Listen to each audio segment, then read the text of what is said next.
हज़रत अनस रज़ी अल्लाह ताला अन्हु से रिवायत है कि रसूल अकरम सल्लल्लाहु अलैहि वसल्लम ने फरमाया, तुम में से कोई शख्स उस वक्त तक मोमिन नहीं हो सकता जब तक उसको मुझसे मोहब्बत अपने माँ बाप, अपनी औलाद और तमाम लोगों से ज्यादा ना हो।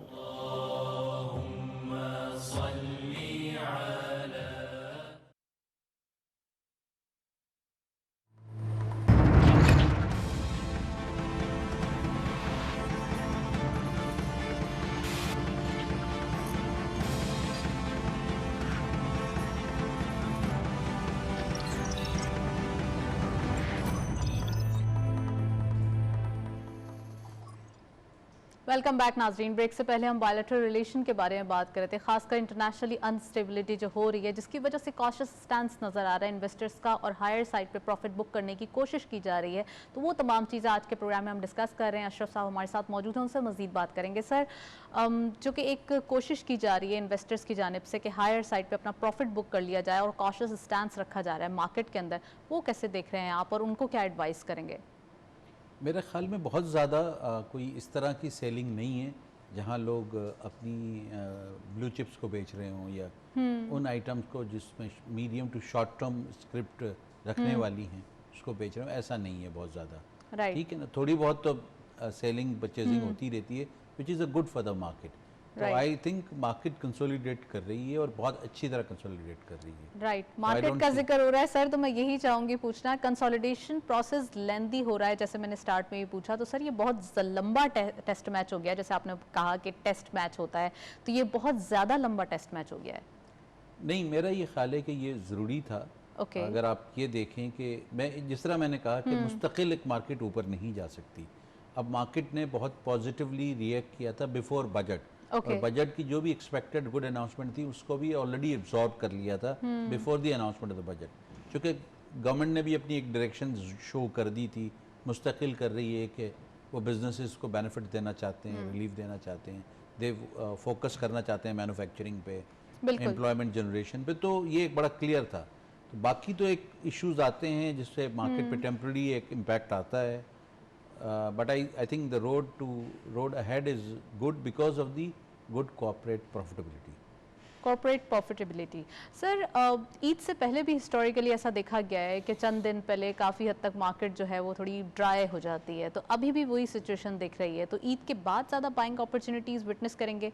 Where is the direction of the market, which direction में मार्केट जो है वो जा रही है, कौन सी डायरेक्शन में जा रही है? देखिए, कुछ लोग होते हैं जो शॉर्ट टर्म में चूँकि बिलीव करते हैं तो वो इन शॉर्ट टर्म में बेचते हैं, और जो लॉन्ग टर्म प्लेयर्स होते हैं इन मार्केट्स में ख़रीद के कंसोलिडेट करते हैं अपनी position. This is the buying time for them, for a right type of a player at a for a good script. तो वो इसमें बाई कर रहे होते हैं। तो आदमी, I think a good investor should always by in these times and consolidate इस पोर्टफोलियो। तो मेरे हिसाब से तो this is the buying time. This is the buying time. Blue chip के अंदर सर बहुत गुंजाइश दिखाई दे रही है, अभी भी बहुत ज़बरदस्त वैल्यूएशन दिखाई दे रही है। तो वो इन्वेस्टर्स जो अभी इंटर होना चाहते हैं और मार्केट की इस वैल्यूएशन को ग्रैब करना चाहते हैं, तो आप उनको क्या एडवाइस करेंगे? आई think this is the right time कि वो ग्रेजुअली अपना पोर्टफोलियो बिल्ड करते जाएं, रोज़ाना की बुनियाद पे वैल्यूज़ पे थोड़ा थोड़ा करके वो अपना पोर्टफोलियो बिल्ड करें।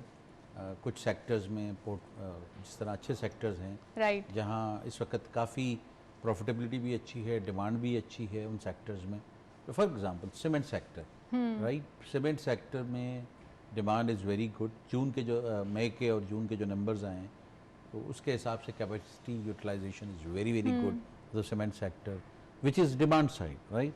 और आगे भी जिस तरह कंस्ट्रक्शन की एक्टिविटीज़ को बूस्ट मिलना है, प्रोजेक्ट्स अप्रूव हो रहे हैं, प्रोजेक्ट अप्रूव्ड हैं, which means there is a demand going forward also for 2 years, 1 to 2 years। तो ये एक अच्छा साइन है। Steel sector naturally once the construction activities at boom, steel sector को भी बूम रहेगा प्रॉफिटेबिलिटी में। तो वो एक अच्छे ये इस तरह से ये सेक्टर्स हैं। इसी तरह ऑटो में सेलेक्टेड आइटम्स पे जाना चाहिए। Again I am saying selected, naturally high price पे जाकर नहीं लेना चाहिए। तो but again the consumption side is sir, इतना ज़्यादा आप फोकस्ड हैं और आप बता भी रहे हैं लोगों को, तो सिलेक्टेड आइटम्स की पहचान क्या होती है? क्या उनकी कोई प्रॉफिटेबिलिटी को देखा जाए या फिर उनकी कंपनी की परफॉर्मेंस को देखा जाए? 3-4 चीज़ें बड़ी ज़रूरी होती हैं। कंपनी की एक तो क्रेडिबिलिटी देखनी होती है कि माजी में उसने कैसे परफॉर्म किया, और क्या पे आउट्स रहे, किस तरह उन्होंने रिजल्ट्स दिए हैं। फिर ये कि करंट ट्रेंड्स क्या हैं डिमांड के, उनकी प्रॉफिटेबिलिटी के, करंट क्वार्टर्स पीछे क्या हैं, आगे फोरकास्ट क्या है। तो ये सब देख के प्रॉफिटेबिलिटी को देखते हुए अर्निंग्स और फिर करंट मार्केट, तो EPS multiple is always one of the good factor to see. But उसके अलावा भी कि उसकी सस्टेनेबिलिटी क्या नज़र आती है, आगे डिमांड साइड क्या है, वो सब चीज़ें ज़रूर देखना होती हैं। राइट, रिस्क साइड्स क्या हैं उसकी, तो वो भी एक इम्पॉर्टेंट फैक्टर होता है। तो ये देख के गुड इन्वेस्टमेंट डिसीजन होता है। राइट और this is the right time to buy is the और right मार्केट का कोई भरोसा नहीं है, देयर इज नो आइडिया कि कोई ट्रिगर आ जाए और मार्केट की रोलर कोस्टर पोजीशन आ जाए, क्योंकि स्टार्टिंग में हमने देखा था जून के स्टार्ट में जब बजट अनाउंसमेंट से पहले मार्केट की पोजीशन बहुत स्ट्रांग हो गई थी। इसी तरीके से अभी भी अगर बाइंग अपॉर्चुनिटीज़ का टाइम है, आप आएँ और बाइंग करें और आहिस्ता आहिस्ता अपने पोर्टफोलियो को बिल्डअप करें। अगर ऐसा हो जाता है तो तमाम चीज़ें सॉर्ट आउट होते हुए दिखाई देंगी। सर इसके साथ साथ डिविडेंड यील्ड को भी थोड़ा विटनेस करना बिल्कुल सही चाहिए। है।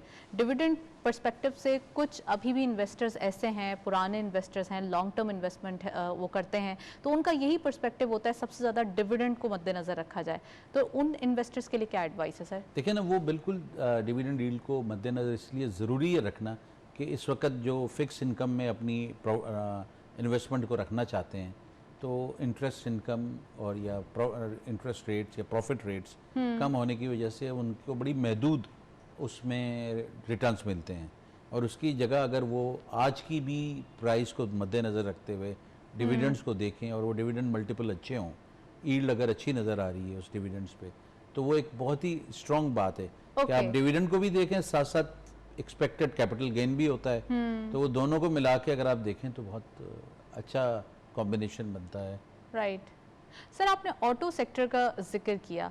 ऑटो सेक्टर में ज़्यादा बूम बजट के बाद भी दिखाई दे रहा है जब कुछ इंसेंटिव्स दिए गए, तो कितना इम्पॉर्टेंट था ऑटो सेक्टर को बूस्ट करना? क्योंकि पिछले लास्ट अगर हम पास्ट 3 इयर्स की बात करें तो उस वक्त जब इंटरेस्ट रेट अपने ऑल टाइम हाई पे था, 13.25 पे था, उस वक्त ऑटो सेक्टर बहुत डिप्रेस नज़र आ रहा था और अभी यहाँ पर पोजिशन स्ट्रांग है। असल तो बात होती है डिमांड से चलती है चीज़ें। सर डिमांड तो हमेशा ही रहती है ना? नहीं, बीच में जब ये आप बता रही हैं 3 साल पहले तो डिमांड पे नेगेटिव इम्पैक्ट भी हो रहा था। अच्छा। राइट, लेकिन ये पिछले साल से डिमांड बहुत ज़्यादा बढ़ी हुई है, ये आपने भी देखा है, और मुख्तलिफ वेरिएंट्स ऑफ द कार्स आ रहे हैं, मुख्तलिफ प्रोडक्ट्स ब्रांड्स भी आ रहे हैं हम नए नए।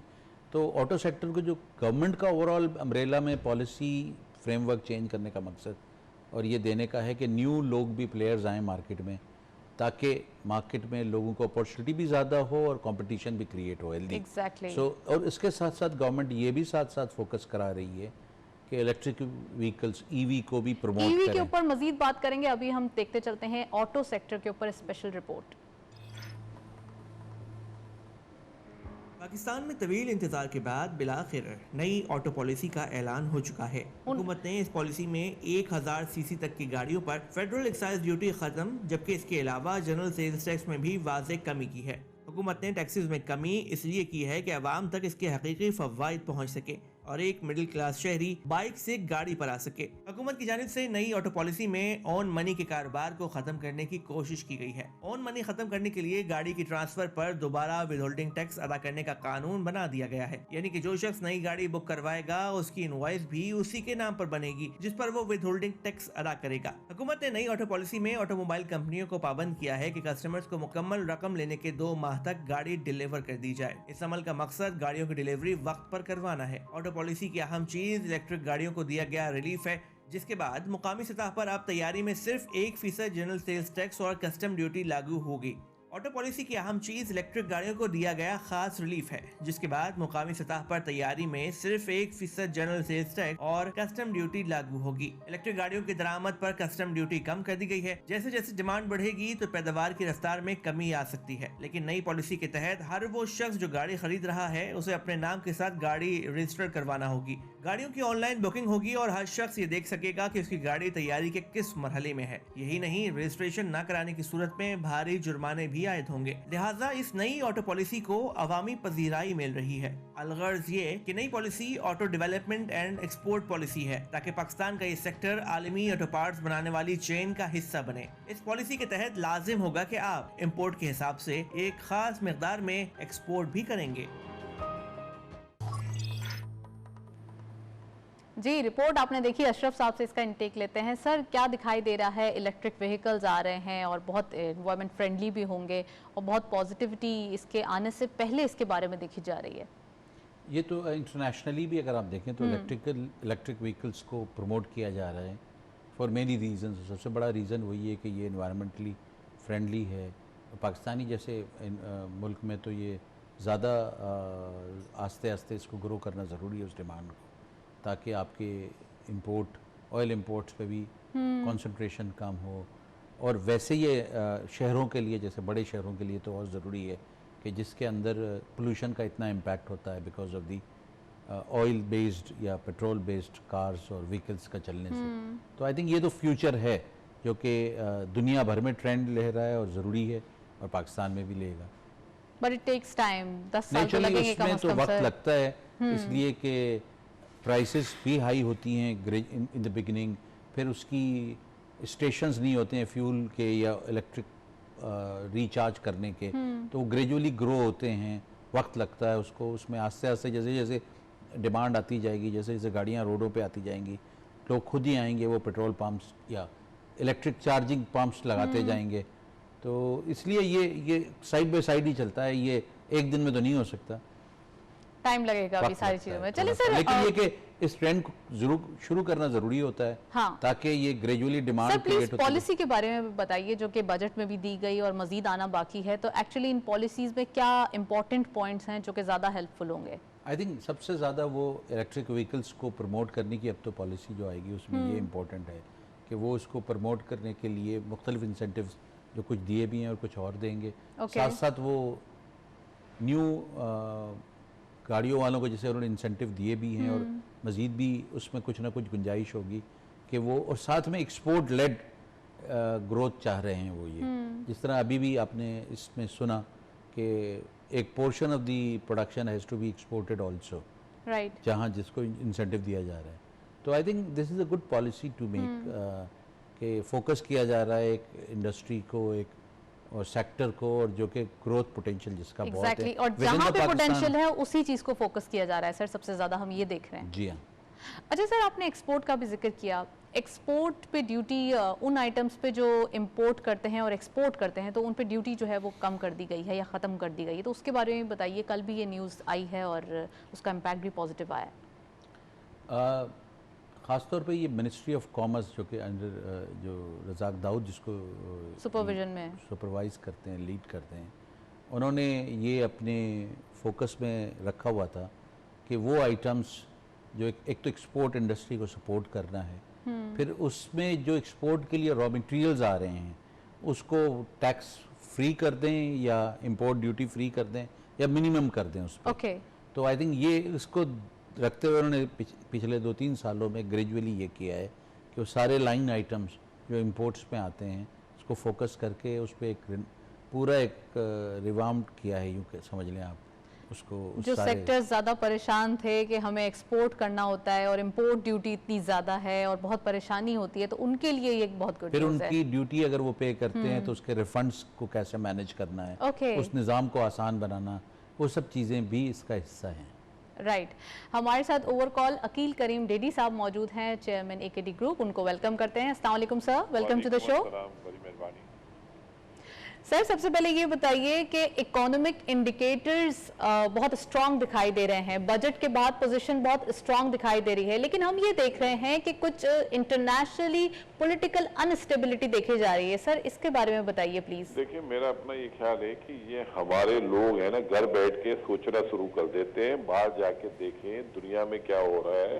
पाकिस्तान के लिए इससे क्या बड़ी बात और हो सकती है कि प्राइम मिनिस्टर ऑफ पाकिस्तान अपनी स्पीच में कहता है कि हम अपनी सरजमीन किसी को भी इस्तेमाल नहीं करने देंगे, चाहे इंटरनल हो या एक्सटर्नल हो।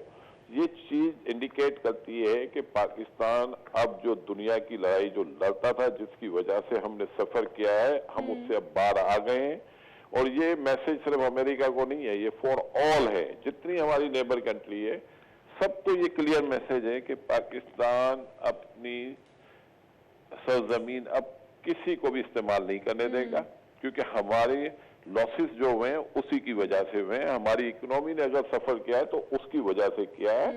अब इन्होंने इकोनॉमी पॉलिसी मुल्क में दी हुई है। पाकिस्तान इस वक्त, पाकिस्तान की इकोनॉमी बिल्कुल बिजनेस हब बनी हुई है और बिजनेस एक्टिविटी शुरू हो चुकी है और पूरी दुनिया की नजरें हैं इस वक्त पाकिस्तान के ऊपर।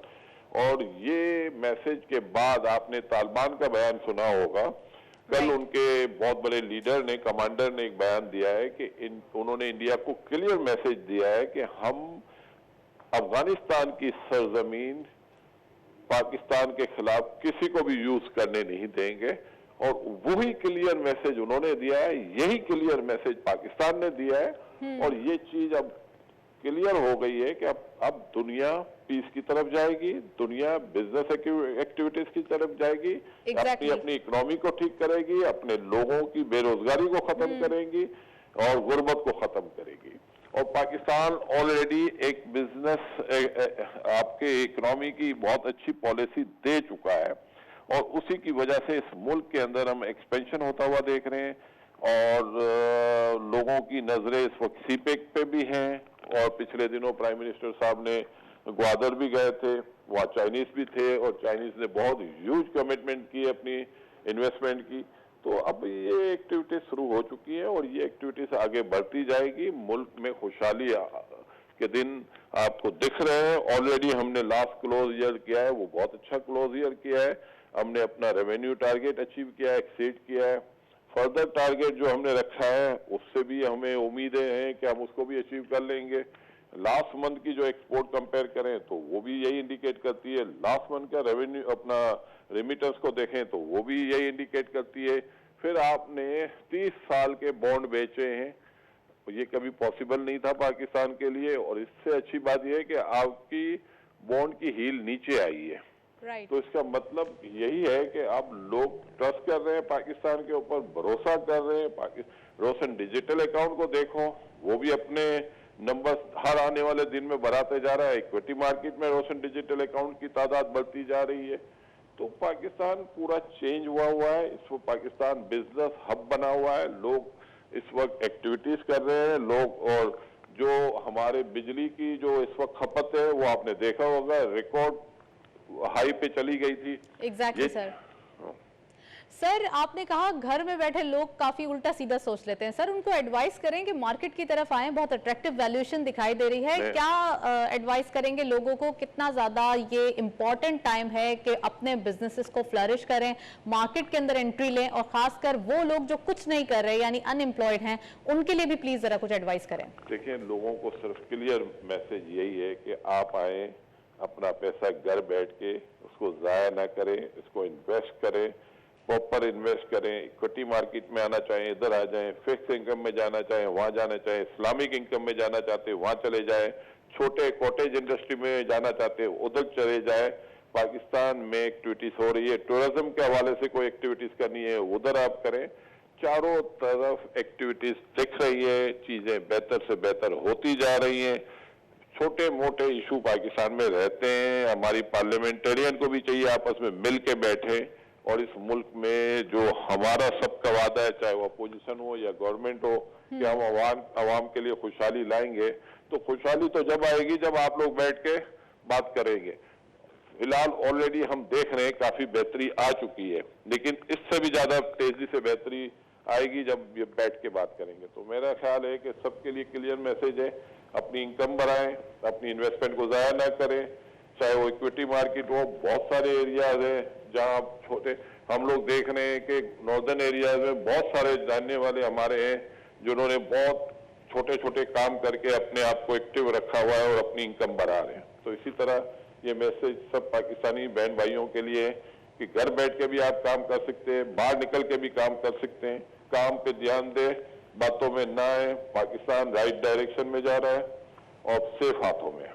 Thank you so much Aqeel Karim Dhedhi साहब, आप हमारे साथ मौजूद थे। बहुत पॉजिटिव एनर्जी और बहुत पॉजिटिव मैसेजेस के साथ एंड किया कि हम देख रहे हैं पाकिस्तान में बहुत पोटेंशियल मौजूद है, इसे ज़ाया ना किया जाए, वेस्ट ना किया जाए, बल्कि इसको किसी ना किसी तरीके से काइनेटिक एनर्जी में बदला जाए। अशरफ बवानी साहब हमारे साथ स्टूडियो मौजूद हैं, उनसे मजीद बात करते हैं। सर, लोगों को परसेप्शन बिल्डअप करने की बहुत आदत है, बहुत ज़्यादा वो ऐसे ही परसेप्शन बिल्डअप कर लेते हैं जिसकी वजह से नेगेटिविटी फैल जाती है। इतने ज़्यादा पॉजिटिव इन्वायरमेंट में, इतने फ्रेंडली पॉजिटिव एनवायरनमेंट में क्या जरूरत है कि नेगेटिविटी की तरफ जाने की, बल्कि अपने बिजनेसेस को फ्लरिश करने और अपनी चीज़ों को सही करने की तरफ फोकस करना चाहिए। बिल्कुल सही कहा आपने। जिस तरह अकील साहब ने अभी बिल्कुल सही फरमाया कि अपॉर्चुनिटीज़ हर एरिया में बढ़ रही हैं और जो घर में बैठा रहता है नेचुरली वो और इसी चीज़ों को फोकस करता रहता है, उसको वो अपॉर्चुनिटीज़ भी नज़र नहीं आती और वो नेगेटिविटी में रहता है। अगर आप अपने कारोबार में ध्यान देंगे और अपॉर्चुनिटी, जिस तरह टूरिज्म की बात की, टूरिज्म में बेशुमार इस वक्त अपॉर्चुनिटीज़ हैं, ख़ास तौर पे केपी के एरिया में, लेकिन उससे हट के भी मैं ये समझता हूँ कि इंटीरियर सिंध में नए लोकेशंस बनाए जा सकते हैं, पंजाब में हैं जहाँ इस चीज़ों को फोकस किया जा सकता है। इवन गवादर टाइप की जगहों पे भी टूरिज़्म इंडस्ट्री से हट के टूरिज़्म भी ग्रो होगी। तो ये डिपेंड करता है कि आप शॉर्ट टर्म इन्वेस्टमेंट करना चाह रहे हैं या लॉन्ग टर्म में जाना चाहते हैं, आपका छोटा इन्वेस्टमेंट है या बड़ा इन्वेस्टमेंट है। एग्जैक्टली हमारे पास कितने कंट्रीज की एग्जांपल्स भी मौजूद हैं जो ऐसा लगता है कि काफ़ी हद तक, जैसे टर्की की बात करें, इस्तांबुल की, तो वहाँ पर कितना ज़्यादा बिजनेस है और कितना ज़्यादा कमर्शलाइज है हर चीज़। देखें, बहुत पाकिस्तान में टूरिज़्म तो अभी तक इंटरनेशनल टूरिज़्म तो है ही नहीं, यूँ समझ लें आप, ऑलमोस्ट वेरी नेग्लिजिबल है। लोकल टूरिज़्म ही इतना बड़ा है पहली तो बात, और वो आस्ते आस्ते ग्रो भी होता जा रहा है। हर साल हम देख रहे हैं कि लोकल टूरिस्ट का इंटरेस्ट और वो बहुत बढ़ता जा रहा है। ख़ास तौर पे पिछले 2 सालों में आप देखें तो जो लोग नॉर्दर्न एरियाज़ में इतनी दूर तक नहीं जाते थे, अब नए नए मकामात पर, क्योंकि इतना कन्वीनियंट हो गया है, रास्ते इतने अच्छे बन गए हैं कि उसकी वजह से, और ग्रेजुअली लोगों की फैसिलिटीज़ भी बढ़ रही हैं, जिसमें अच्छे रेस्टोरेंट्स हैं, अच्छे होटल्स हैं, depending on these all these facilities. तो फैमिली टूरिज़्म भी ग्रो हो रहा है। बट उसके साथ साथ एक बहुत अहम बात है कि जब भी ये दुनिया में साल 6 महीने 2 में खुलेगी, तो Pakistan will also be a very attractive tourism for international community.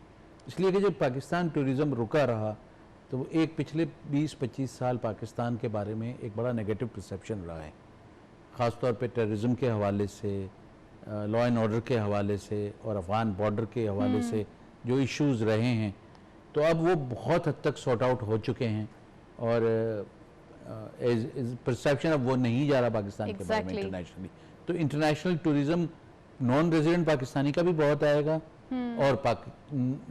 और नॉन पाकिस्तानीज का भी ग्रो होगा और आएगा, which also include certain religious tourism जो बाद में नॉर्मल टूरिज़्म में कन्वर्ट होता है। तो फॉर एग्जांपल अगर एक सिख पाकिस्तान आते हैं फॉर रिलीजियस टूरिज़्म, वो बाद में आगे, करतारपुर तो रिस्ट्रिक्टेड है, लेकिन अगर वो टेक्सला की तरफ आते हैं, पिंडी की तरफ आते हैं, जहाँ जहाँ उनके मकामात हैं, शावर की तरफ आते हैं, तो वो सिर्फ वहाँ महदूद नहीं रहते, फिर वो बाकी एरिया में टूरिज़्म के लिए जाएंगे। और इसी तरह बहुत सी और दूसरे लोग हैं जो अपने नेचुरली उनको ये एक destination comparatively to the world सस्ती भी है, अच्छी भी है और नेचुरल ब्यूटी इतनी है।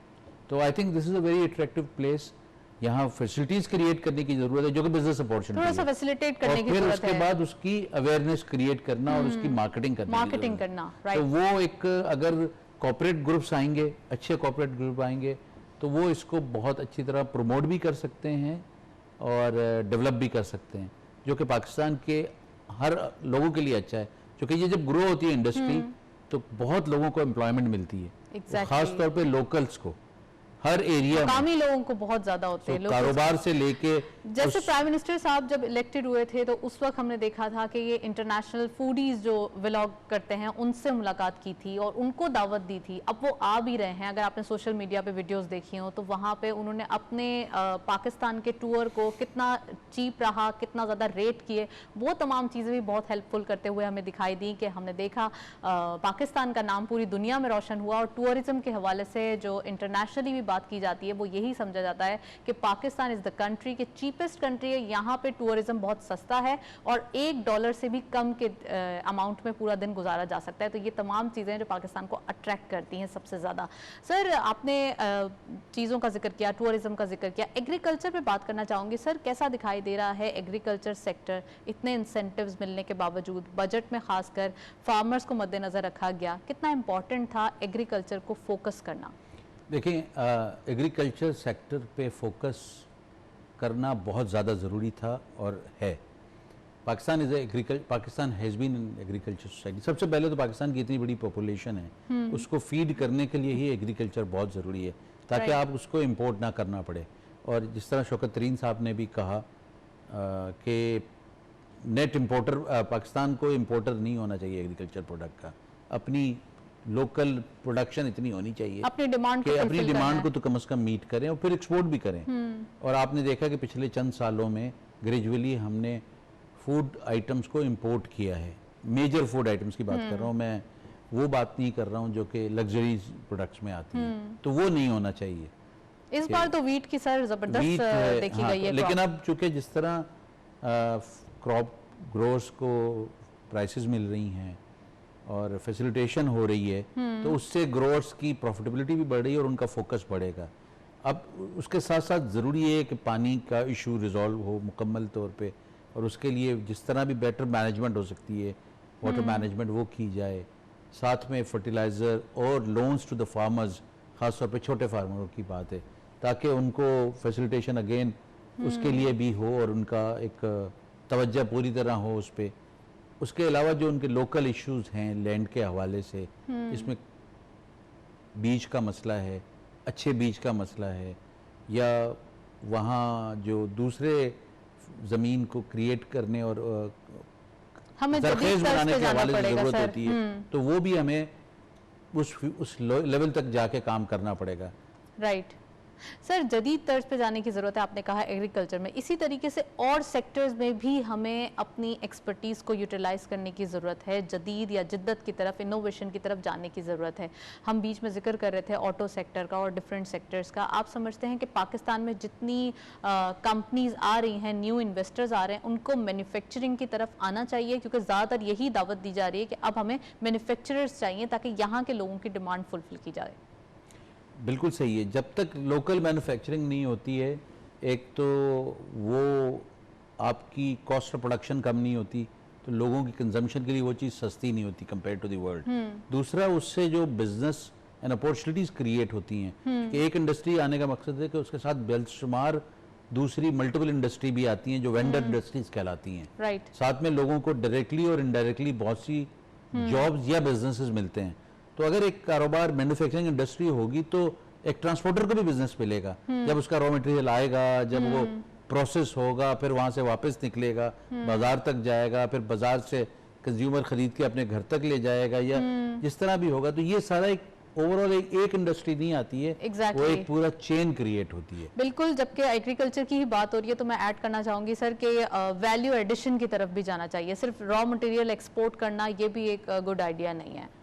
अगर आप सबसे पहले तो जिस तरह लोकल ज़रूरियात पूरी होना ज़रूरी होती है, तो प्रोडक्शन में अगर इजाफा होगा तो आप वैल्यू एडिशन की तरफ भी उसको लेके जा सकते बिल्कुल। हैं। और उसमें ख़ास तौर पे जिस तरह एग्रीकल्चर में फूड आइटम्स हैं, फ्रूट आइटम्स हैं, सिट्रिक हमारे पास बहुत अच्छा है, फ्रूट्स, उसकी प्रोसेसिंग करके एक्सपोर्ट हो सकती है। तो they are many other things, और इस पे फोकस करके उस इंडस्ट्रियल एरियाज को साथ साथ डेवलप करना जरूरी वैल्यू है। एडिशन की तरफ डेवलप करना जरूरी है, क्योंकि उसकी बड़ी मार्जिन demand मिलता है। तो है। वैल्यू एडिशन जब आप करते हैं, किसी को एज ए रॉ मटेरियल किसी चीज़ को बेचते हैं, आप उससे 3 से 4 गुना ऐड करते हैं उसके अंदर in terms of final price, तो आपकी जो एक्सपोर्ट वैल्यू है वो काफ़ी बढ़ जाती है। फर्स्ट एग्जाम्पल, आप कॉटन को कॉटन बेच दें, और अगर आप उसको कन्वर्ट करके बेच रहे होते हैं फैब्रिक के अंदर, फैब्रिक में, लेदर आप रॉ लेदर बेच दें, और अगर आप उसको कन्वर्ट करके बेच रहे हैं, तो it makes a lot of difference. Okay. कोई भी प्रोडक्ट हो। सर आपने जिक्र किया कॉटन फिर का, तो उसके मैं साथ एक टेक्सटाइल का चीज़ भी पूछना ज़रूरी चाहूंगी। है, राइट। सॉरी मैं आपकी बात कट गई, कि हमारे मुल्क में अभी तक क्वालिटी या मयार पे बहुत ज़्यादा तवज्जो नहीं दी जा रही थी ओके। इंडस्ट्री की तरफ से, जिस पे हुकूमत की भी जोर देना चाहिए और दे भी रहे हैं, लेकिन ये इंडस्ट्रियलिस्ट या मैन्युफैक्चरर्स का या कारोबारी इदारों का भी फ़र्ज़ है, क्योंकि दुनिया में उसको बड़ी वैल्यू मिलती है। सो आप एक ही चीज़ होती है, जब उसको क्वालिटी में कन्वर्ट करते हो या ब्रांड में कन्वर्ट करते हो, तो उसी आइटम की आपको पता है 10 गुना प्राइस मिलती है। राइट, एग्जैक्टली आप सर। कॉस्ट उस पर डबल करते होगे, शायद 100 रुपए की चीज़ 200 रुपए की करते होगे उसको अच्छी क्वालिटी में कन्वर्ट करने के लिए, लेकिन वो 100 रुपए की डिमांड बढ़ जाती है ना ऑटोमेटिकली, लोग अच्छी 110 रुपए क्वालिटी की की बजाय तरफ वो आते हैं। 600 रुपए में बिकती है। इसलिए कि लोग क्वालिटी को प्रेफर करते हैं, वो एक ब्रांड होता है, लोग उस पर ट्रस्ट करते हैं, और वो फिर उसके हिसाब से चीज़ चलती है। एग्जैक्टली सर, मैं जिक्र कर रही थी, आपने कॉटन का जिक्र किया, टेक्सटाइल पॉलिसी की भी बात हो रही है, फाइनली अगस्त में आ रही है, तो आप समझते हैं कि टेक्सटाइल इंडस्ट्री को बूस्ट करने के लिए पॉलिसी कितनी इंपॉर्टेंट थी? देखिए, गवर्नमेंट ने टेक्सटाइल को तो बूस्ट करने के लिए बहुत बेनिफिट्स दिए हैं, अब तक फोकस भी करके रखा हुआ है। ओके। और टेक्सटाइल में हमारी एक्सपोर्ट ग्रो भी हो रही हैं और हुई भी हैं। पिछले 2 सालों में भी हम देखें तो टेक्सटाइल पे ग्रोथ आ रही है। टेक्सटाइल इंडस्ट्री ने काफ़ी ग्रो किया, इवन फैसलाबाद, कराची, जहाँ ये इंडस्ट्री की बुनियाद ज़्यादा है, वहाँ डिमांड और मैन्युफैक्चरिंग कैपेसिटी यूटिलाइजेशन बहुत है। सो आई थिंक वो बाकी कुछ फैसिलिटेशन की जो इंडस्ट्रियलिस्ट या बिजनेसमैन बात करते हैं वो ज़रूरी है कि वो चीज़ें उनको मुहैया करनी चाहिए राइट टाइम पे, जैसे कि पावर का इशू है या गैस का इशू Exactly, है, sir, ये issues तो हमेशा से हैं। चूँकि इनको या इंफ्रास्ट्रक्चर का इशू होता है, ताकि वो चीज़ें बिजनेसमैन का फोकस अपने बिजनेस पे रहना चाहिए। ये इश्यूज पानी नहीं आ रहा या बिजली नहीं आ रही या ये गैस नहीं फोकस आ रही। नहीं होना चाहिए। हाँ। और दुनिया में ये फैसिलिटीज दी जाती है इंडस्ट्रियलिस्ट को, क्योंकि ये उनका काम नहीं है। उनका काम अपने कारोबार को मैनेज करना है, अपनी उस कारोबार को जिसमें वो हैं उसकी मैन्युफैक्चरिंग को फोकस करें, उसके लेबर की प्रोडक्टिविटी को उसकी फोकस करें, expansion को focus उसकी करें। एक्सपेंशन को फोकस करें, उसकी क्वालिटी को फोकस करें और उसकी कमर्शियलाइजेशन को फोकस करें। तो अगर वो दूसरी चीज़ों में पड़े रहते हैं या वो परेशान रहते हैं, बेसिक नेसेसिटीज में उलझ जाएंगे तो तो फिर वो चीज़ ज़रूरी है। गवर्नमेंट का, ये गवर्नमेंट का काम है। एग्जैक्टली सर, इस पे बहुत सारी डिबेट्स हुई हैं पहले भी कि पावर सप्लाई के इश्यूज आ जाते हैं, इतना ज़्यादा एक दिन के अंदर इतना ज़्यादा एक बर्डन बर्दाश्त नहीं किया जाता। तो ये कहा गया था कि डेली बेसिस पे सबको ऑफ दे दिए जाए, डिफरेंट सेक्टर्स को डिफरेंट डेज ऑफ कर दिए जाएं, ताकि एक संडे या सैटरडे को जब ऑफ होता है उस दिन तो पावर सप्लाई होता है, एक दिन के अंदर बर्डन को ज़रा कंपाइल करके बल्कि थोड़ा डिस्ट्रीब्यूट कर दिया जाए। तो आप समझते हैं कि ये आइडियाज़ जितने दिए गए प्रपोजल्स, इनमें ज़्यादा इंपॉर्टेंस थी? लेकिन सबसे पहली तो ज़रूरत यही है कि इंडस्ट्री को अनइंटरप्टेड चीज़ें मिलनी चाहिए। ये तो बेसिक आइडिया है ना, कोशिश ये होनी चाहिए। फिर हाँ, ये जो आप सोल्यूशन बात कर रही हैं, ये तो फिर ये है कि जब तक नहीं हो सकता ये, अगर हमारे पास शॉर्टेज है तो आप कोई ना कोई बेस्ट सोल्यूशन निकालने की कोशिश समर करते सीजन हैं। में ज़्यादा ज़रूरत पड़ती है जी। पावर की। तो लेकिन आई थिंक गवर्नमेंट इस पे चूँकि फोकस तो है, इश्यूज आते रहते हैं, कहीं बाज़ दफ़ा ब्यूरोक्रेटिक इशू आ जाते हैं, कहीं डिसीजन मेकिंग के इश्यूज आ जाते होंगे और उसकी वजह से कुछ इश्यूज तो ज़रूर आते हैं। लेकिन कोशिश ये करनी चाहिए कि इसको मिनिमम करके अनइंटरप्टेड बिजनेस प्रोवाइड होना चाहिए। जैसे रिसेंटली गैस के इश्यूज आए या पावर के जो भी वजह से आए हों, होने नहीं चाहिए। ये इंडस्ट्री को चलना चाहिए। कारोबार और बिजनेस को, इंडस्ट्री चलेगी तो लोगों को उसके बेनिफिट्स और समरात आते हैं टुवर्ड दी। सर पोटेंशियल नज़र आ रहा है इन दो फिस्कल ईयर को अगर कंपेयर किया जाए नेक्स्ट या फिर आने वाले जो पिछले जो गए हैं उन सालों से, तो काफ़ी ज़बरदस्त रेपुटेशन दिखाई देती है। सर अगर ऐसी ही तेज़ी चलती रही तो कितना जीडीपी ग्रोथ आप एक्सपेक्ट कर रहे हैं? जैसे 2% पर ईयर एक पॉजिटिव ग्रोथ की एक्सपेक्टेशन है, फोरकास्ट है, तो कितना इंपॉर्टेंट है सर इसे फोकस्ड रखना और एम्प्लॉयमेंट जनरेट करना, पॉवर्टी को सबसे ज़्यादा जो है उससे बचने के लिए? देखें, आपके यहाँ पॉपुलेशन रेट ही इतना ज़्यादा ग्रो हो रहा होता है, ओके, और जीडीपी तो उससे ज़्यादा ग्रो होनी चाहिए, जब भी आप अपनी गुर्बत को कम कर सकते हैं। पाकिस्तान में गुर्बत भी है, हम पॉवर्टी लाइन से बहुत, हमारी most major population poverty line से बिलो है, तो 3% से ज़्यादा तो हमारी पॉपुलेशन ग्रो हो रही होती है। पता नहीं ऑफिशियली ये फिगर्स हैं, अनऑफिशियली कितनी हैं, बट चलें एक अगर हम 3 भी करें तो फिर, और इन्फ्लेशन भी आ रहा होता है साथ साथ, तो आई थिंक ये इम्पॉर्टेंट है कि रियल जीडीपी भी पॉपुलेशन से ज़्यादा ग्रो करे तेज़ी से, उससे डबल ही हो, ताकि कैचअप भी करना है अपने पीछे का। तो ये तो पाकिस्तान जैसे मुल्क के लिए तो 8-9% इवेंचुअली टारगेट होना चाहिए of growth of the GDP. लेकिन नेचुरली ये एक साल में नहीं हो सकता, और उसके लिए आप हर साल 1%, 1.5% का टारगेट बढ़ाते हुए चल सकते हो, राइट, ताकि आप उसको, लेकिन आई थिंक इसके लिए इम्पोर्टेंट क्या चीज़ है? इम्पोर्टेंट ये है कि हमारा अभी तक भी लॉन्ग टर्म प्लान नहीं है सामने। सर इतनी पॉलिसीज बन रही है, ये तमाम चीजें लॉन्ग टर्म ही तो बन रही हैं सारी सर। नहीं, बिल्कुल सेक्टर वाइज बन रही है लॉन्ग टर्म, लेकिन एक ओवरऑल लॉन्ग टर्म एक पॉलिसी जिस तरह आपने सुना है कि 5 साल या 10 साल का भी एक प्लान होता है, जिसमें डायरेक्ट पॉलिसी डायरेक्शन भी होती है, फ्रेमवर्क भी होता है, और उसको फ्रीज कर दिया जाता है ताकि लोगों को भी एक कारोबार करते हुए देखें ना। जो आदमी कारोबार करना चाहता है, एक नई फील्ड में आना चाहता है, वो अपना बिजनेस प्लान कितने सालों के लिए बना के देखता है? 15 साल के लिए, 15 साल के लिए देखता है, 10 साल मिनिमम देखता है, फिर उसको यहाँ अपना भी रेट कोई ऑफ ऐसी पॉलिसी आनी चाहिए ये मुल्कों में भी होता 10 है, years या 20 इयर्स के लिए हो तकरीबन। और जिन अच्छे मुल्कों ने तरक्की की है उन्होंने इस तरह फोकस किया है। सर इस पर मजीद बात करेंगे, नेक्स्ट सेगमेंट की तरफ चलते हैं।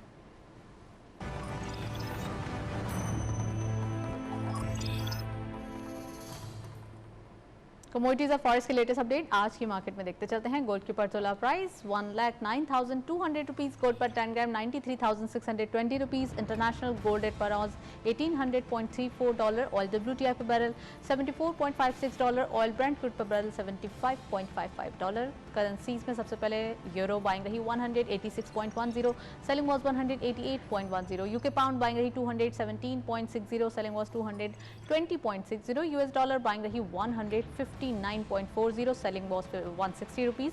Chinese yuan buying at 23.50, selling was 23.65. Saudi Riyal buying at 42.10, selling was 42.60. UAE Dirham buying at 42.15, selling was 42.65. Kuwaiti Dinar buying rahi 481.50, selling was 484 rupees. And lastly Omani Riyal buying rahi 392.50, selling was 394.50. ये था forex और commodities का latest update. Internationally oil price daily basis पे कुछ upward direction में जा रही है। इट मींस कि यहाँ पे इंपोर्ट बिल पे काफ़ी हद तक जो है वो प्रॉब्लम्स क्रिएट हो रहे हैं। हम ऑयल डेफर्ड पेमेंट पे ले रहे हैं और ये पहले भी जब ऑयल प्राइसेस इंटरनेशनली कम थी तो ये बहुत सपोर्ट कर रहा था हमें। तो अशरफ साहब से ये क्वेश्चन पूछते हैं, सर बहुत सपोर्टिव था इंपोर्ट बिल उस वक्त जब ऑयल प्राइस कम थे, अब इंटरनेशनली ऑयल प्राइस बहुत बढ़ रहे हैं, ये कितना ज़्यादा नेगेटिव साबित हो सकता है, इसको कैसे कंट्रोल किया जाए? देखें, इसको तो आप कंट्रोल नहीं कर सकते सर। लेवी को तो देकर कंट्रोल कर सकते हैं ना, अगर पास ऑन करें अवाम तक। नहीं, अवाम तक तो चले, वो तो एक लोकल पॉलिसी होगी ना कि किस हद तक पास ऑन करना है, कितने टैक्सेस कम करने हैं, लेकिन उसका दूसरा इम्पैक्ट गवर्नमेंट की रेवेन्यू साइड पे आता है। तो पॉलिसी मेकर को तो हर चीज़ बैलेंस करके चलना है ना। अगर वो डेफिसिट फाइनेंसिंग भी करते रहते हैं ज़्यादा तो वो भी तो इन्फ्लेशन क्रिएट होता है। तो रेवेन्यू और एक्सपेंडिचर को एक बैलेंस करना है। अब उसमें डेवलपमेंट एक्सपेंडिचर भी करना मुल्क में ज़रूरी है, प्रोजेक्ट्स भी लगाने ज़रूरी हैं जिस तरह जो ज़रूरी प्रोजेक्ट्स हैं मुल्क के लिए, और उधर से भी एम्प्लॉयमेंट क्रिएट हो रही होती है। तो ये एक बड़ा डिफ़िकल्ट बैलेंस होता है। लेकिन असल मसला है इंटरनेशनल प्राइसेस, जो कि आपके कंट्रोल में नहीं होती है, और उसके मुख्तलिफ फैक्टर्स हैं जिस तरह वो बढ़ रहे हैं। सर रीज़न एग्जैक्टली क्या है, फैक्टर्स वो क्या रीजंस हैं? देखें ना, जो दुनिया में ऑयल प्राइसेस बहुत तेज़ी से कम हुई थी वो तो डिमांड फैक्टर था ना। बिल्कुल। कोविड बहुत तेज़ी से आया, इंडस्ट्रीज बंद हुई, मुल्क बंद हुए। अब इतनी डिमांड नहीं है। अब डिमांड तो है, डिमांड बढ़ रही इतनी है। नहीं है ना एग्जैक्टली जितनी थी पहले। उतनी नहीं, फिर भी इंटरनेशनली तो चीज़ें खुलना शुरू हो गई हैं, खुल रही हैं। बहुत सी कंट्रीज़ ने अपने आप को ओपन अप कर दिया। अमेरिका जैसी कंट्री जो कि बहुत बड़ा जिनकी इकोनॉमी है वो पूरा खुल चुका है एक तरीके से वैक्सीनेशन के बाद। इसीलिए जो इम्पोर्टेंट मैसेज है इस मुल्क में भी, जो कि गवर्नमेंट की तरफ से भी आता है, डॉक्टर्स की तरफ से भी आता है, कि इस मुल्क में वैक्सीनेशन होनी चाहिए, तेजी से होनी चाहिए, तेजी से होनी चाहिए। सर मैं इसी नोट पे प्रोग्राम का एंड करूंगी। Thank you so much Ashraf Bhavani साहब, आपने अपना कीमती वक्त हमें दिया। बहुत इंपॉर्टेंट डिस्कशंस हुई आज के दिन। हमने पाकिस्तान स्टॉक एक्सचेंज की परफॉर्मेंस से लेके economic relation, economic activities, triggers और वैक्सीनेशन के बारे में डिस्कस किया। That's all. प्रोग्राम को वाइंड अप करते हैं। वाइंड अप करने से पहले हमारा ईमेल एड्रेस नोट करें, which is biztalk@ptv.com.pk। आपके फीडबैक का इंतजार रहेगा। प्रोग्राम देखने का शुक्रिया। अल्लाह हाफिज।